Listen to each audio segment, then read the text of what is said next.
Bolehkah orang perempuan sebelum kahwin tetapkan syarat kepada bakal suami? Boleh? Dia kata kalau lepas kahwin bila-bila saya nak duduk rumah baru, awak buatlah rumah baru saya ke saya. Faham? Dia buat syarat lagu tu. Okey? Bakal suami kata, baiklah, saya setuju. Silakan. Tak setuju, tak sah janji. Faham lagi? Semua itu tidak mengubah tentang sahnya nikah. Nikah halain. Nikah tu halain.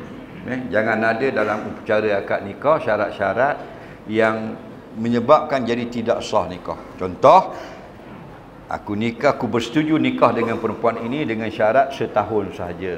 Bang, itu benda tu yang menafikan sahnya akad, tak boleh. Jadi kalau kita nak setuju tak, dia kata kalau nak nikah dengan saya nak duduk rumah baru. Tak mau duduk rumah ni, rumah buruk dah. Contoh, bakal suami kata saya setuju. Tunai. Kerana orang itu dia pegang pada janjinya. Kalau tak setuju, jangan kata setuju. Munaknya ke puan tu kata setuju. Mana berjanji. Nawak iza wa'ada akhlafa. Nawak. Jadi tak oleh bila dah berjanji kena tunai. Ni mau berjanji jadi tak tunai. Mau jadi orang politik tu. Tahu tak? Nah.